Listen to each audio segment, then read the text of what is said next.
speech or the American Families Plan, but we still wanted to have him here to provide some context on some of the questions you all had raised. And he'll only be able to take a couple questions, but with that, I'll turn it over to Brian. Thank you, Jen, and it's good to see you all again. So I wanted to just provide a little bit of context around, in particular, capital gains taxes, and we'll provide just a little bit of context, and I'm happy to take a couple of questions. So as you know, and as Jen has spoken about, the President is excited to this week lay out his plan to invest in American families. It will be a plan that will provide critical support for children and families, and by doing so, critical support for our economy by boosting labor force participation and future economic competitiveness, making among the most cost-effective measures to boost our long-term economic strength that we know of. And the President will also outline ways to offset the long-term costs of those investments by making reforms to our tax code that reward work and not just wealth. And one element of this reform will be to change how we tax capital gains. As you all know, that's income from selling stocks and other assets for taxpayers that make more than $1 million per year in income. So I want to start by reinforcing who this change will actually affect. This change will affect taxpayers making more than $1 million a year. In 2018, 0.3% of tax filers made more than $1 million a year. So I want to start by underscoring this in simple terms. This change will only apply to 0.3% of taxpayers, which is not the top 1%. It's not even the top 0.5%. We're talking about 0.3%. That's about 500,000 households in the country that we're talking about. So for the other 997 out of 1,000 households in the country, or the other 150 million households in the country, this is not a change that will be relevant. It won't change the tax treatment of capital gains at all. And this makes sense because for the typical Americans, most of their income comes from wages. So for people making less than $1 million a year, about 70% of their income comes from wages. But for those making more than $1 million, for the top 0.3%, it's the opposite. About 30% of their wages come from wages. And that's probably actually an understatement, since the wealthiest can often strategically avoid reporting this type of income entirely. And so as a result, this is the provision that since 2000, if you look at the 1,400 tax filers, those are people making over $60 million a year. That's the, for those of you keeping track, that's the top 1,000th of 1%. They have only paid about 20% of their reported income in taxes. So their tax rate, which probably is overstated, again, because this is the category that often doesn't report or underreports income. Their tax rate is lower than many middle-class families' tax rate. This is the dynamic that led Warren Buffett to famously explain that he paid a lower tax rate than his secretary. And it is the dynamic that has led the President and others to argue that we need to do something about equalizing the taxation of work and wealth in this country.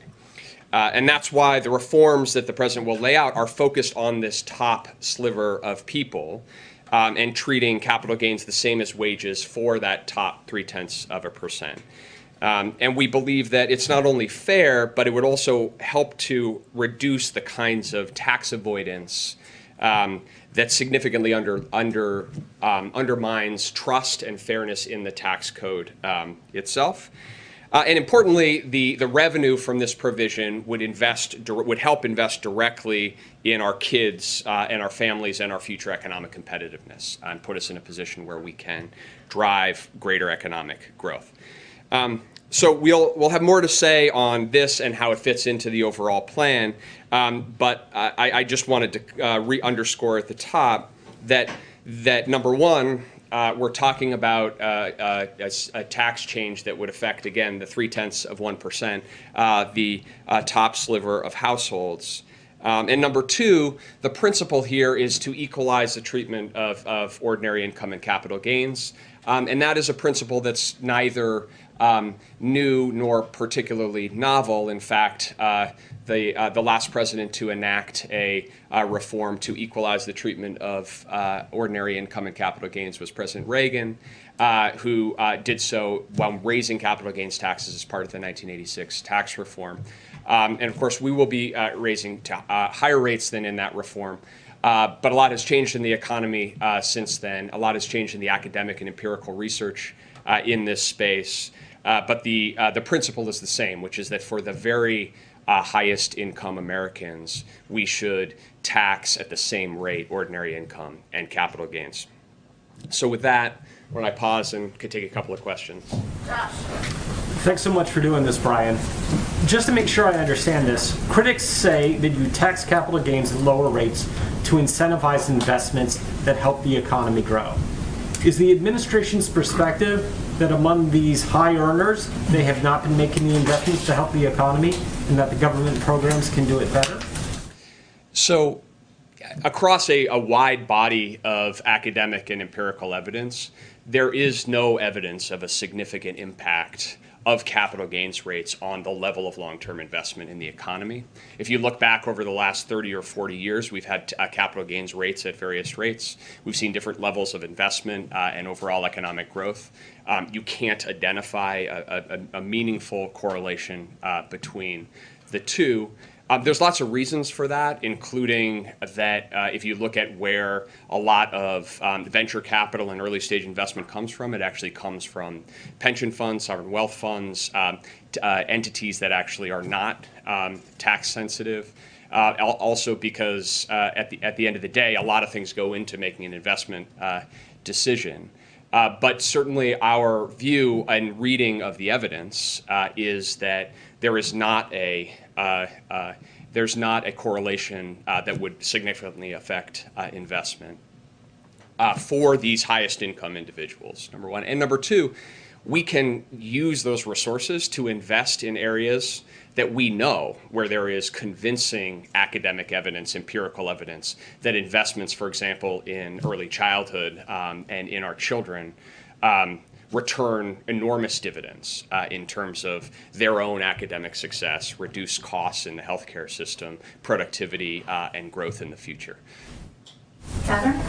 Brian, one question on the Families Plan itself. Why isn't the White House including a plan to reduce the price of prescription drugs in the plan? The good news about a question like that is I get to tell you that since we haven't rolled out the Families Plan yet, and I'm not going to do it at the podium right now, I am not going to confirm whether or not that is in. I can say that the president has long focused on the issue of rising costs of prescription drugs for American consumers and American families. It's something that he continues to focus on and prioritize, but I'm going to let him speak to those issues in the speech. Andrew? Yeah, Brian, so on the question of how you enact this, so is this capital gains tax increase dead on arrival when it comes to the Hill? The Republicans are screaming that it is not a good proposal. There's even some concerns in Democratic circles. How do you convince people that this makes sense? Well, I would say a couple of things to that. The first is on the facts and on the evidence, to go to the conversation we were just having, that we think that the best read of the evidence is actually that making this sort of change for that top 0.3% of taxpayers, equalizing ordinary income and capital gains would restore fairness and do so in a way that wouldn't significantly affect investment and that would allow us to make really high return investments for which there's been broad bipartisan support. So we think that that's a pretty sensible way of going at it, number one. Number two is the president has said in the context of the jobs plan and the corporate tax reform plan, and will say in the context of this plan as well, he is laying out his jobs plan and his family's plan. This is his vision for how we need to put in place a public investment agenda for the country. He is also identifying ways to responsibly pay for it, and he is welcoming and encouraging others to come forward with their ideas as well. Are you going to need reconciliation to do this? I think what you're going to hear from the president is a call to consider these investments and the potential that they would provide for the country, and engage in a serious conversation about both whether these investments are needed and if we can agree that they're needed, how we're going to offset their cost. He's starting that conversation where he believes it's a responsible place to start by putting a plan on the table, and we'll take the conversation from there. I want to pick up on something you mentioned about investing in kids and ask you about the child tax credit, not specific to the American Families Plan, but just in general. Some of the president's Democratic allies on the Hill, as you well know, have pushed to make that permanent. They say they've faced some resistance, some pushback from the administration. What's the argument against making it permanent? Is it economic or is it political, in that Democrats potentially might want to run on this in 2024, and if you make it permanent, it robs Democrats of that opportunity? Well, let me start by making the argument for the expanded and fully refundable child tax credit, because it was President Biden who put a temporary one-year expansion of the child tax credit in his American Rescue Plan, which he announced on January 14th, 7 days before he was even inaugurated. And it was President Biden who worked with Congress and fought to get that enacted into law. And now, as a result, the American families of 66 million children will receive a fully refundable expanded child tax credit this year. And that will be delivered monthly going forward. And the best estimates are that in combination with the other elements of the rescue plan, will reduce child poverty by 50%, by about 50% this year. So President Biden is both incredibly proud of that accomplishment and the speed with which we were able to implement it, and believes that we should extend that policy to provide some certainty and stability to those families who will be relying on that payment but would see it go away if Congress doesn't act. So that's the context for it, and I'll let the president speak to the specific plan in the joint session speech. Let's not already way over the time allotted. He will come back, as will other people, but Brian's got to go. Sorry, Brian. Thank you for coming, and he'll come back soon. It's always so much easier for me to play good cop. Now I realize why. You know, I take all your questions, but Jen. Okay, come on back. Right, exactly. Well, there'll be much more to say when we roll out the speech. Okay, a couple of additional items for all of you at the top. Today, the U.S. Department of Agriculture and Secretary Vilsack announced the historic expansion of the summer pandemic EBT program. This is the single largest summer child nutrition effort in our nation's history and will reach more than 30 million kids this summer, thanks to the American Rescue Plan. Summer feeding programs are considered a lifeline for some families, but until now, they've reached less than 20% of families served during the school year. Children are eligible for this program if they are eligible to receive free or reduced price meals during the school year, or if they are under age 6 and live in a SNAP household. That is about 34 million American children. Parents or guardians do not need to take any action to receive the cards in the mail from their state agencies. Each child will receive a $375 credit loaded onto an EBT card, and that can then be used by parents or guardians to purchase food. Also today, President Biden will sign an executive order establishing the White House Task Force on Worker Organizing and Empowerment. This task force is a historic effort to mobilize the federal government's programs, policies, and practices to empower workers to organize and collectively bargain with their employers. And will have a specific focus on increasing worker power in marginalized and underserved communities. Vice President Harris will be chair of the task force, and Secretary of Labor Marty Walsh will be the vice chair. The task force will include more than 20 cabinet members and department heads. Also, Vice President Harris will have a bilateral meeting with the President of Guatemala this afternoon. They'll meet virtually to discuss working together to address immediate relief needs of the Guatemalan people, as well as deepening cooperation on migration. The Vice President will also participate in a roundtable with representatives from the Guatemalan community-based organizations tomorrow. Vice President Harris's direct engagement is a testament to the importance we are placing on improving conditions in Guatemala. When the Vice President spoke last with the President of Guatemala on March 30th, they agreed to collaborate on promoting economic development, leveraging technology, strengthening climate resilience, and creating the conditions to expand opportunity for people in their home countries in order to address the root causes of migration. Finally, as you may have also seen today, we announced that the administration is looking at options to share American-made AstraZeneca vaccine doses during the next few months. Given the strong portfolio of vaccines that the United States has already authorized and available in large quantity, and that is available in large quantities, including two two-dose vaccines and one-dose vaccine, and given AstraZeneca is not authorized for use in the United States, we do not need to use AstraZeneca in our fight against COVID over the next few months. Before any AstraZeneca doses are shipped from the United States, the FDA will confirm any such doses meet its expectations for product quality. This is being done in the context of the FDA's ongoing review of all doses made at the plant where these AstraZeneca doses were produced. And I anticipate in the near future, our team will share more details about our planning and who will be receiving doses from here, but we're in the planning process at this point in time. Josh, go ahead. Thanks, Jen. Let's go to India and what they're dealing with the coronavirus. The president just spoke with the Prime Minister of India. Can you give us some more details about that? And in terms of how many supplies, what all are we really going to rush out there? What's the volume and the scale to deal with the problem? Sure.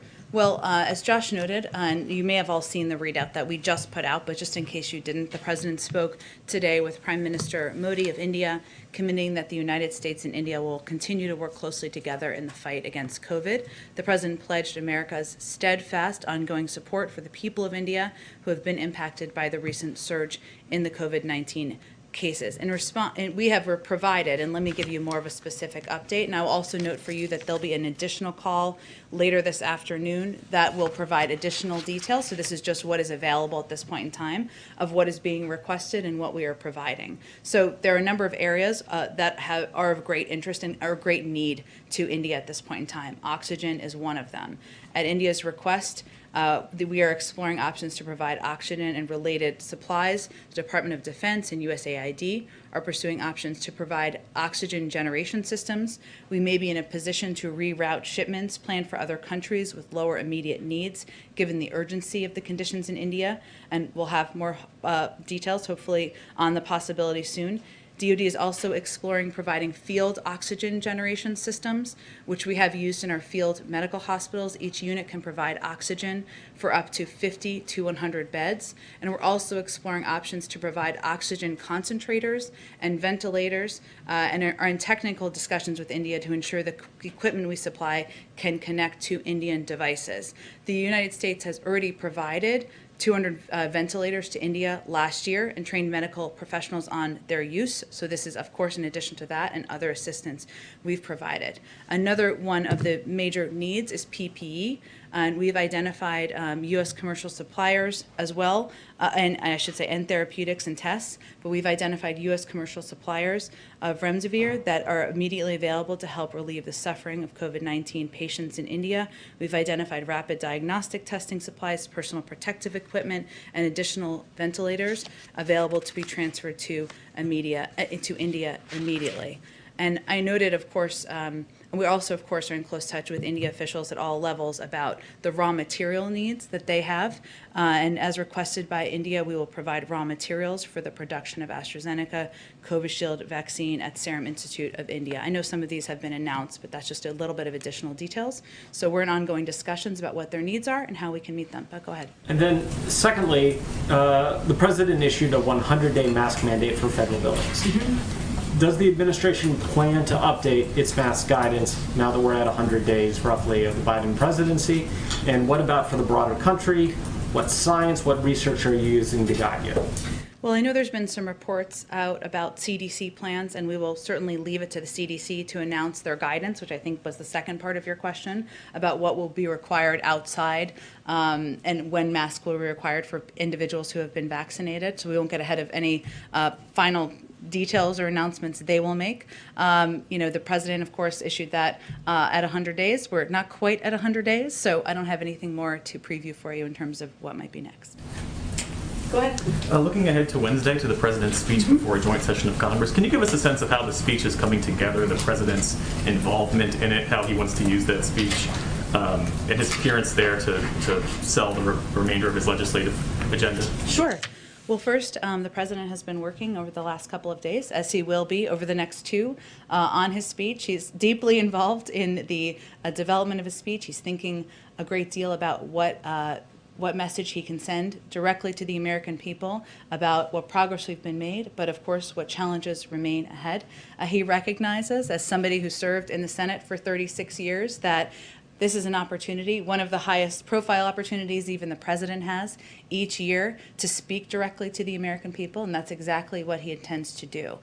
He will lay out the specific details of the American Families Plan in that speech, but he will also talk about a range of priorities that he has for the upcoming months of his presidency, including putting in place, working with Congress to put in place police reform, including doing more to expand access to affordable health care.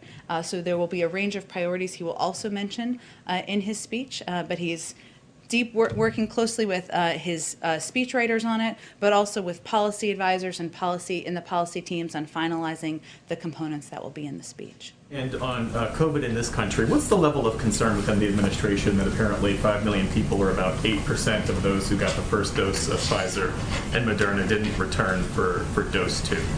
Well, what I'll say is that there's no precedent, right? There's no playbook. And the other way of looking at that is that we're pleased that the vast majority, or 92% of people, came back for their second doses. And that is actually a pretty significant number in our view. We know people lead busy lives, but the second dose is critical to getting the maximum level of protection to help defend against variants and get people the longest lasting protection. And that is certainly a message that is being projected by our health and medical team and doctors who are speaking on behalf of the administration, as it was over the last couple of days. I'll also say that a big part of our effort as we shift into this newer stage, which is less about supply and more about reaching people where they are, is making it easier to get vaccinated. And that certainly applies to people who have not yet received their first dose, but also applies to people getting their second dose. So partnering with doctors' offices, setting up walk-up sites, helping workers get paid time off. That's all a part of our effort to ensure people are getting both doses of the vaccine if they're doing the 2-dose vaccine. Go ahead, Peter. Thank you, and Jen. congratulations. And not to embarrass you, got married. I did, yes. Well, Thank you congratulations. very much. Welcome back. Thank you. Thank you, Jen.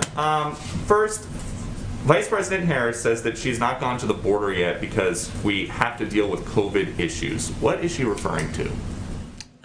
Well, I would certainly have to ask her team about that specifically, but I would tell you also that her focus is not on the border, it's on addressing the root causes in the Northern Triangle. And that's why the majority of her time has been spent on working with, on a diplomatic level. She is going to have a bilateral meeting with the President of Guatemala this afternoon. She's going to speak with the President of Mexico next week, and she's working with them to ensure there are systems put in place to reduce the amount of migration coming from these countries, but also to address the root causes, and that's really what the president's asked her to do. Then I guess, if not with regard to her specific statement, is there a White House concern when you guys are planning presidential or vice presidential travel, but more about COVID at the border than other places that she has traveled recently? We certainly know that the number of people who are in facilities, the reason we have been so focused on expediting moving kids out of these Border Patrol facilities is because we want to reduce the public health impact in these facilities and get them into spaces where we can do social distancing and when we can ensure these kids have access to health and medical experts and educational resources. So that's certainly, and we've made some progress on that front, even over the last few weeks since you got married, I will say, on that exact issue. So look, but if a president or a vice president goes down and visits a facility like this, you have to potentially clear some parts out. There's a lot of security that comes. Our focus here is on solutions, on making progress, on moving these kids out of these facilities, on getting them connected with sponsor homes, with family members if possible, and that's really where the president's focus is at this point in time. And then about those facilities, there was a report in the last couple of days in the New York Post that every migrant child being brought to a shelter is being given a copy of her children's book, Superheroes Are Everywhere. Do you know why that is, and if she is making any money off of that? Of the president, of the vice president? President's book, yeah. I'd have to check with our Health and Human Services team if you're talking about if they go to shelters or if they go to... Yeah, in the welcome kit, apparently, there's a copy of her 2019 children's book, Superheroes Are Everywhere. I'd have to certainly check on that. Here, it's a good book. And then I've got one more. Why was President Biden the only world leader at the Climate Summit Zoom who was wearing a mask? Because he is sending a message to the world that he is putting in place precautions and continuing to do that as leader of the United States. And I don't know what setups they all had in their countries. That may warrant some more reporting or not, but obviously he had a pool there for portions. There were additional staff there, additional personnel, and that's the sort of model that we try to keep ourselves to here. But I know the CDC's website and their guidance is that you can gather indoors with fully vaccinated people without wearing a mask or staying 6 feet apart. That's actually for in your private home, so it's not workplace guidance, and we still wear masks around here, just like you are all wearing masks, and we wear masks in our offices and continue to abide by that until that guidance changes. Thank you. Hi, Mary. Go ahead. Hi, thank you.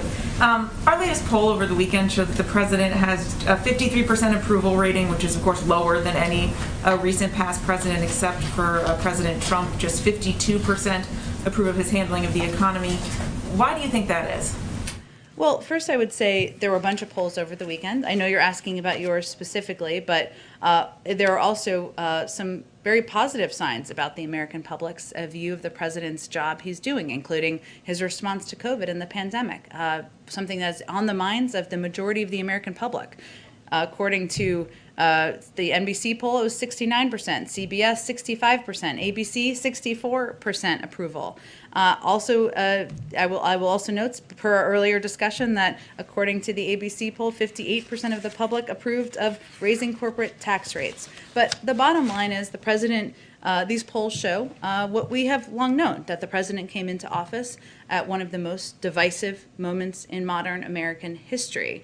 And the president's focus is on fulfilling his promise to bring the country together. So in large part on delivering on the things the American people were elected him to do, which we have seen broad approval for, getting the pandemic under control, turning our economy around, especially for working families and the middle class. So we know that bringing the country together, that getting through what is a height of divisiveness in our country is going to take some time, and that certainly we see is reflected in the polls. So when you do look at these numbers, what lessons do you take away, if any, in terms of how you may approach the next 100 days?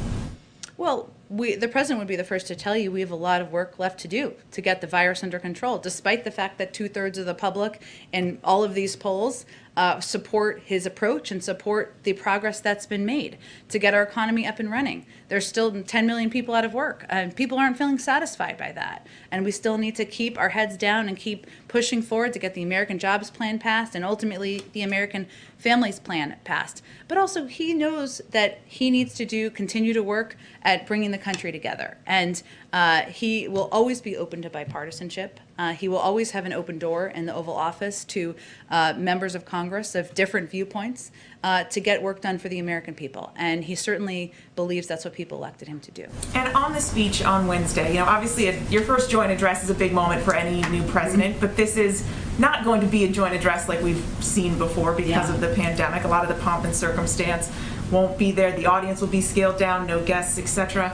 How is the president modifying his approach to the speech to sort of accommodate these unusual circumstances? You're right, and it will look very different for people who are watching at home, who are used to seeing, they may not even know they're used to seeing this, right? But they're used to seeing a full Senate chamber, full House and Senate, full members of Congress filling. They're used to seeing guests for all of these members of Congress. They're used to seeing, which is always an important part of the speech, a First Lady's box that's full of incredible people who are inspiring, have inspiring stories, and the president references in his speech, and that's tradition as well. And none of that will be a part of the speech in the same way that people have seen in the past. So there's certainly an adjustment to how he'll speak to the audience, speaking directly to the American people at home. That's always a part of it, but even more so to not having all of these incredible stories, inspiring stories that are typically a part of any president's joint session or a State of the Union address. So it will look different, but from his vantage point, it still is an opportunity to speak directly to the American people about the progress that's been made, the work that's still ahead, his new proposals for an American Families Plan, and some of the priorities that remain central to his presidency, and that hasn't changed. And will he be wearing a mask? Because I think technically now the rules are such that anyone speaking on the floor must be masked, or will there be an exception for the speech? I'll have to ask him that and ask our doctors that. It's a great question, and let me get back to you so people can know what to expect. Go ahead. Thanks. Quickly, because I didn't get to ask Brian Deese this, is the 1 million threshold for the capital gains tax increase applying to households or individuals? Do you know? These are all excellent questions, and I know I put him in a very difficult position, as I am too, because the speech is not for 2 days, and we will have lots of briefings that will go through all of the specific details. So you can't clarify right now if it's, because you did confirm that there will be a capital gains tax raised, but yes, and over $1 million is what's been reported. That's accurate, but I'm not going to get into more specifics. I will see if there's more we can provide to you after the briefing, but we've been quite careful about not getting ahead of the president. Noted. Another topic, the European Commission president said over the weekend that vaccinated American tourists can safely enter with proof of vaccination, whatever form that may be, in the summer. Is there any discussion that the White House would reciprocate that for European travelers? Well, we're constantly reviewing, but obviously it is based on the advice of our health and medical team, who are evaluating what needs to be done to continue to protect the health and safety of the American people. So I don't have any update on that at this point. Go ahead. Jen, Canada and the United Kingdom have both restricted travelers from India amid concerns about the variant there. Is there any effort here or review here about whether the U.S. would temporarily suspend travel from India? We're always reviewing what needs to be done to protect the American people, but I don't have any restrictions or rollback of restrictions to preview today. One more on India. The Indian government ordered Twitter and Facebook and Instagram to block social media posts criticizing the handling of the COVID response there. Any White House comment on that move? Well, that certainly wouldn't be aligned with our view of freedom of speech around the world. And will the First Lady have any kind of virtual box, or will there be anything to sort of replace the traditional, as you spoke about, First Lady's box full of guests? Not as people knew it previously, right? She won't be sitting in the box with people. We are looking for ways to engage with the American public, whether it's through viewing parties or ways to communicate about what the president is proposing, but it won't look or feel or sound like it has in the past. Go ahead, Andrew. Yeah, so just back on the tax question real quick. We keep asking this question about reconciliation. Do you have a sort of a plan to sort of increase your outreach to potential skeptics, even among the Democratic side, in terms of getting this really additionally large package through Congress?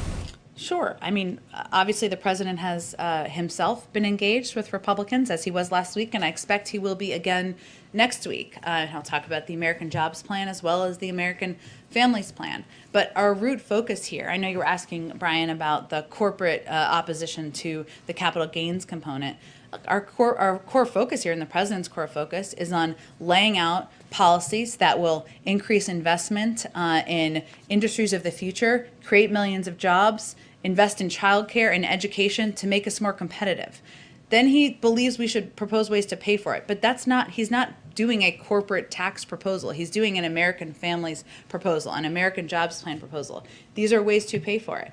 If people have alternative ways, we are open to hear from them. But the bottom line is the president's not going to raise taxes on people making less than $400. That would be like nobody pays taxes, but $400,000 a year. And he believes that the burden should be on the backs of corporations and highest level income people who can afford to pay more. Hence his opposition to user fees and other proposals that would be put the weight, the burdens on the back of American people. On India, I have another question. Sure. Actually on AstraZeneca. So the opening up of aid, is there any specific measure or urgency to get doses of the AstraZeneca vaccine to India? Is that among the biggest priorities? And then on the India specifically, you mentioned that the idea is to get some raw materials to Indian production of the AstraZeneca vaccine. There are other vaccines that are being produced in India. Will those raw materials also be available to other manufacturers working on other vaccines? Sure. Well, on the second question, I think I mentioned another vaccine option as well, where the raw materials could be useful for. But I will say that we are continuing to look for a range of ways to help India. So we're talking about what we can redirect, what is available now. A lot of what they need at this moment is oxygen. That is what they will tell you. I know reporters, all of you and your colleagues who are reporting from the region will tell you that we are quite focused on that, as well as PPE, testing, and other immediate needs they have now. But since I didn't mention this earlier, just to be clear, right now we have 0 doses available of AstraZeneca. We're talking about what the FDA needs to go through a review, right, to ensure the safety and it's meeting our own bar and our own guidelines. And we expect there to be approximately 10 million doses that could be released if or when the FDA gives its concurrence, which could happen in the coming weeks. So this is not immediate. And there is an estimated additional 50 million doses that are in various stages of production. These could be completed in stages across May and June. But our team, our national security team, our COVID team, working with the State Department and others, we're going to assess a range of requests, a range of needs around the world. But that's the timeline, just to give you a sense. On the Putin Summit, is there a date that you've got in mind, and have you made any decisions? So there was some reporting that you're looking at the 15th and 16th of June, which would be right after the G7 summit. Is that the intention, to sort of twin those two trips? And do you have a country yet? We're not quite there yet. We are eager, of course, to, as we have any details to provide, we will provide them, but we don't have confirmation of any details yet, or a proposed timeline quite yet. Go ahead. Thanks, Jen. I wanted to follow up on something Jeff was asking about the second doses and then do a school question on the back end. But on the second doses, the 5 million Americans who have missed their second dose, why does the administration think that's happening? Why are people not going back for their second shot? There are a range of reasons for different individuals. I will say it is important to note there is no history or precedent here, right? So the fact that 92% of people are going back for their second doses in our assessment is a pretty significant number. But we are looking at ways that we can take steps, as we are for people who haven't even taken their first dose or their only dose if they're doing Johnson & Johnson, to help address, including ensuring that we have more mobile sites, that we are, as we announced last week, ensuring there's an opportunity for paid leave, that we are working in partnership with doctors to make it easier. People have busy lives. We certainly understand that, and we want to take every step we can to make it easier for people to get their second dose or their first dose if they have not yet done that either. Would there be any plan to do some of those things specifically for those people who need to go back for shot 2 to guarantee that they get back in the door wherever they went for their first one? The same approaches apply to all of these challenges. So obviously we target, we take different approaches depending on the community or depending on what we're seeing in the data of the challenges. But the importance of increasing our investment in mobile sites, partnering with doctors, increasing our pharmacy allotment. These are all steps we're taking to increase the number of people who are getting their doses. And on schools, obviously this was a key part of the president's 100 days agenda. Nearly half of schools are open full time, but the vast majority of students are learning online at least some of the time during the week, either full time virtual or hybrid learning. If the buildings are open, but the students are still learning remotely a significant portion of the time, does the president view that as a success, and will he declare that this week? Well, I don't think we've seen data since the early April data that was reflective of February. So the data is quite old at this point in time, and we've seen across communities and states there's been a significant amount of progress of schools opening 5 days a week, of students being in school learning. Now, some school districts have given the option of students, if their parents choose, to stay remote. That is, in some school districts, the option they've chosen. I expect we'll have more data on March, not until probably early May or late April time. That will give us a greater assessment, and we have every confidence we will be over 50% of schools open 5 days a week. New data before day 100 this week. Well, the data is done by the Department of Education, so we can't really change the data release timing, but we are confident, given what we've seen happen across the country, that we are going to meet that goal. Go ahead, David. Two questions for you on different topics, Jen. First, you may have seen the FBI and DHS turned out a fairly detailed set of guidance today on solar winds and suggested there would be more attacks coming. How are we supposed to measure, since the president announced his sanctions 2 weeks ago, what success looks like there? From the impact of sanctions? Impact of the sanctions and whatever unseen activities you engaged in. Well, it's challenging, as you know, from covering this for some time, as you have. I will say that, we have never seen one set of sanctions as being the silver bullet that would alone change the behavior of the Russian government, just like we wouldn't see sanctions as the one silver bullet that would change behavior in any country. We still felt it was essential to put in place consequences and implement consequences for behavior that we found to be absolutely unacceptable, as did most of the global community. But in terms of measuring success, our objective is to de-escalate the relationship, to, of course, speak out where we have concerns, speak out where we take action as needed when we are responding to their behavior that we find unacceptable, but also to find a way to make it predictable and stable. So I would say, that's what we're working toward. We're not looking as the implementation of sanctions as a solo incident that we're evaluating the success of, as much as it is part of moving and changing the relationship. Did you see Putin's move to pull back from the Ukraine border as his indication that he also wanted to de-escalate? As I've said before, I'm blissfully not in the mind of Vladimir Putin, but we are, and so I can't predict or analyze for you really effectively what was in his mind in the movements that were made. But our objective continues to be working with our partners in Europe to convey that troop buildup is unacceptable, that escalation is unacceptable, and President Biden, Secretary Blinken, and others don't hold back in conveying that clearly. One last question for you. You have some visitors this week from Israel intelligence group, I think led by Yossi Cohen of the Mossad and some others. Who are they seeing in the administration, and do you plan to be conveying, or do officials plan to be conveying to them the thought that Israel may be actually actively undercutting your effort to get the Iran deal back together? I'm happy to get back to you, as we try to be transparent around here, who they're meeting with and check with our national security team about that, David, and others who are interested in that. I will say that we will, of course, brief them. I'm certain it will be a part of the conversation, as we regularly do, on the status of negotiations. We just concluded the second round. That will likely be multi-round negotiations in Vienna, and we will update them, I would expect, on those discussions and the progress being made there. But in terms of other components of the discussion, I will see what we plan to read out from those meetings. Go ahead. Two questions on behalf of colleagues who can't be here, quick ones, and one of my own. For the capital gains tax increase, when would that take effect? Again, I know there's lots of questions and interest. I understand it. I'm with you for it. But we will have many fact sheets, many pages of fact sheets, many briefings to get you all of the details you would like. And on AstraZeneca, the doses, are those being given specifically to countries or to COVAX? What is the process for determining who gets those? Does Canada get any of those? Other countries? Sure. We're working through what the process will look like, and we will consider a range of options from our partner countries, and of course, much of that will be through direct relationships. Okay. And the other question I had was, you mentioned two of the president's goals was to bring the country together and end the pandemic.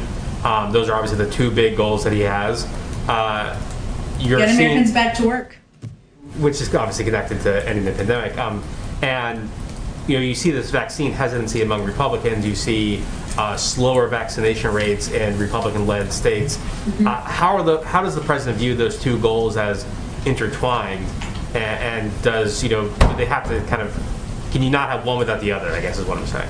That's an interesting question. I would say that the president believes he's got to govern for all people, and that includes, of course, getting the pandemic under control, which is certainly not impacting people through a political prism. So our efforts are to increase vaccine confidence, I should say, across a range of communities where we've seen some concern or some question. Now, we have seen in recent data that there has been large increases among not just communities of color, but also more conservative communities, people who have had a neighbor take the vaccine, who have seen the people who are vaccinated able to have dinner together in their home, as is part of the CDC guidance. And so that's encouraging. But the president is going to continue to govern for all people, to work to address the crises we're facing that are not Democratic or Republican crises. They are crises for the American public, whether that is the pandemic, people who are out of work, the climate crisis, racial injustice in our country. Those are the four he's identified as being central to his presidency. Hi, David. Hey, Jen. Hey, a question on unity. You talk about, earlier you said you wanted to bring, or the president wanted to bring the country back together. So I guess the question is, he has not met with House Minority Leader Kevin McCarthy, according to Kevin McCarthy. What does that say about unity? And also, there are some other legislative issues as it relates to H.R. 1 and a commission to study packing the Supreme Court, as you would say. And there's a lot of other lists as well, budget reconciliation. So there's a lot of folks, you talk about tens of millions of people, they're concerned about that this doesn't seem like unity at all.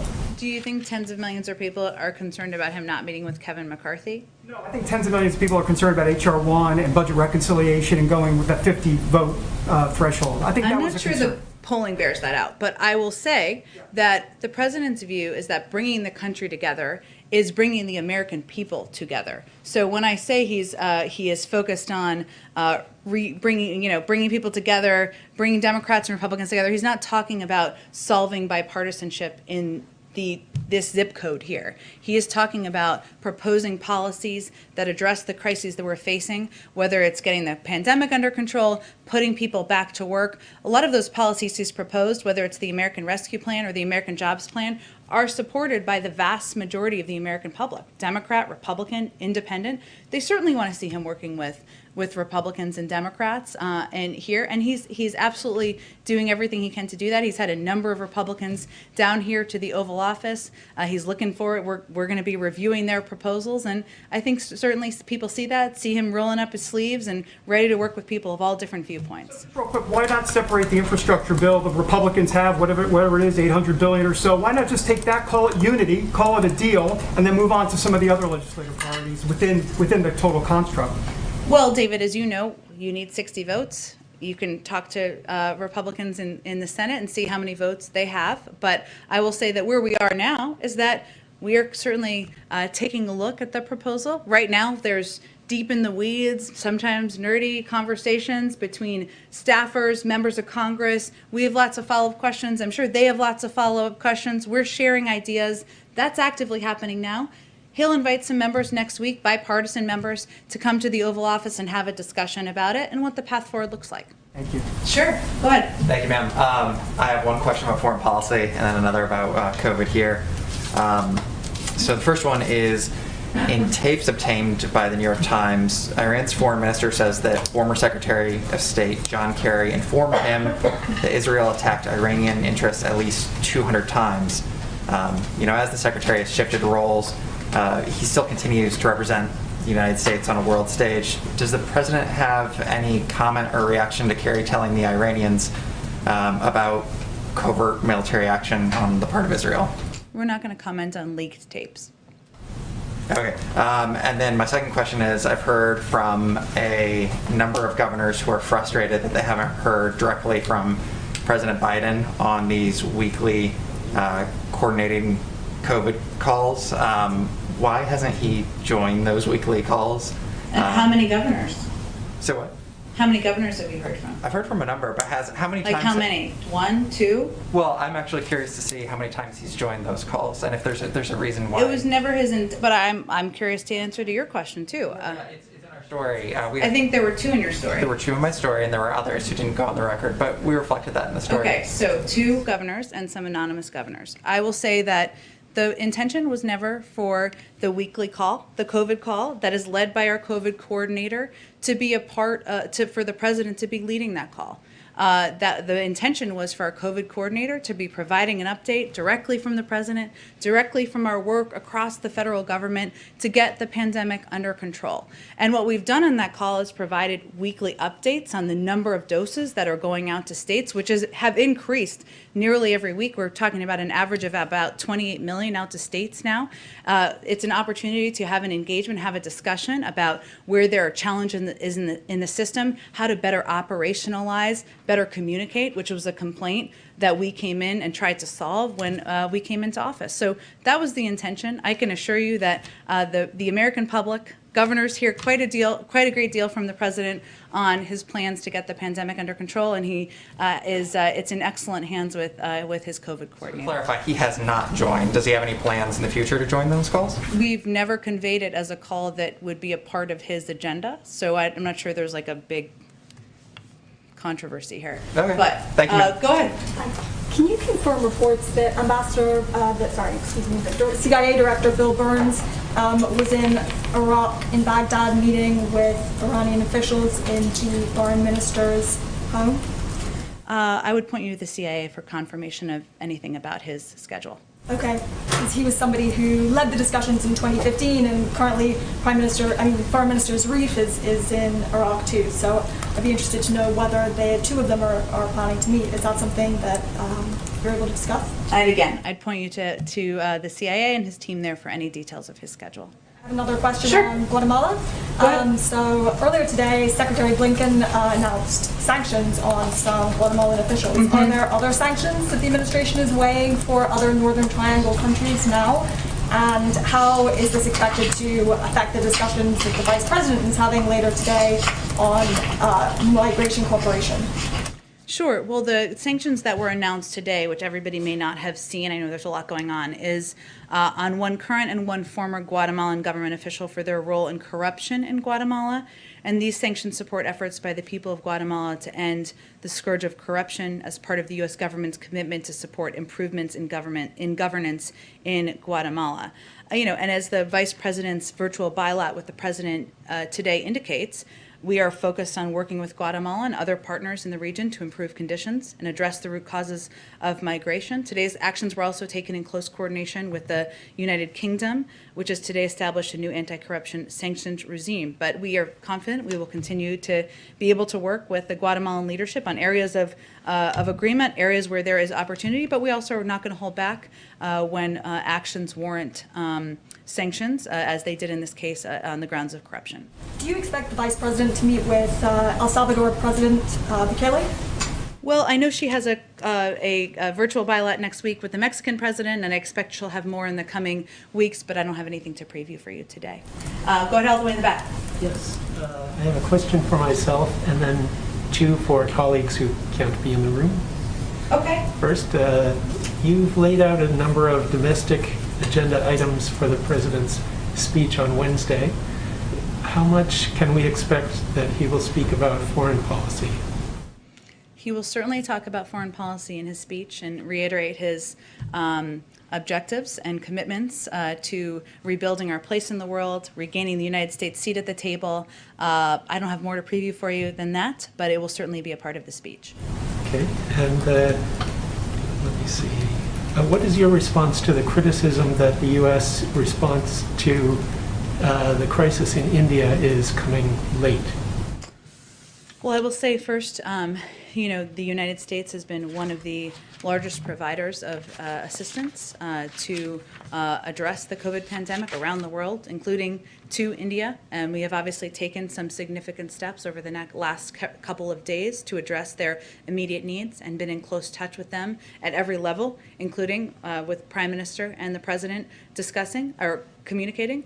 I will also say that we are continuing to fight a pandemic here. India and the United States have two of the highest highest challenges as it relates to fighting the COVID pandemic. So we also take that into account. But I can assure people who are watching and paying attention that we are want to work in partnership with India. We are committed to getting them assistance they need, whether that's oxygen, PPE, therapeutics, tests, raw materials for vaccines, and we'll continue to communicate at the highest level. Okay. And Andrea. Oh, sorry. Oh, did you have one more? Go ahead. One more. Is the administration concerned about reports on the use of forced labor to produce polysilicon for solar panels in Xinjiang? Let me check. I think we would be concerned, but let me check with our national security team and we'll get you a statement directly on that. Go ahead, Andrea. I just had a kind of a clarification question. Previously, when you released doses of the AstraZeneca vaccine to Canada and Mexico, we lent them. You lent them. Is the loan program over? Are we into gifting now, or? We are considering a range of options, and I expect as we put together our plan and we consider the range of requests we have and determine where we will be distributing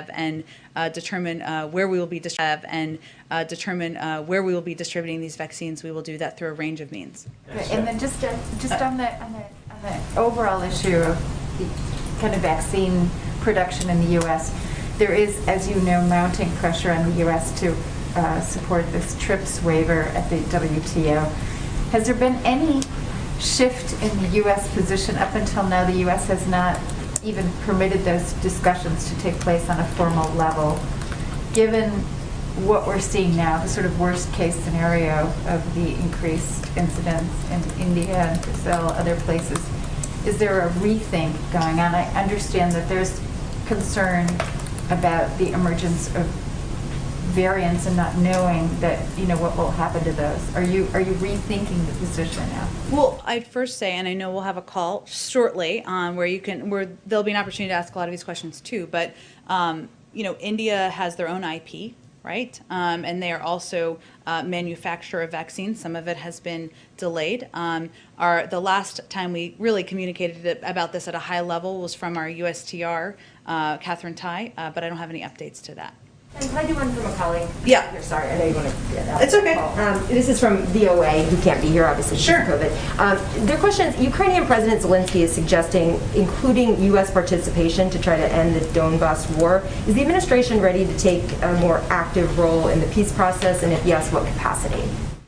Well, I would certainly point you to the State Department. They're probably the most appropriate entity to talk about our engagement in negotiations. We have been engaged in the past, as you know, and certainly we are in close touch with the leadership of Ukraine at a range of levels. The President himself has spoken with the President of Ukraine, and certainly the Secretary of State and others have spoken with their counterparts about what their needs are and how we can be effective partners. Thanks, everyone. Thank you. You have 8 minutes until the call, so you're welcome.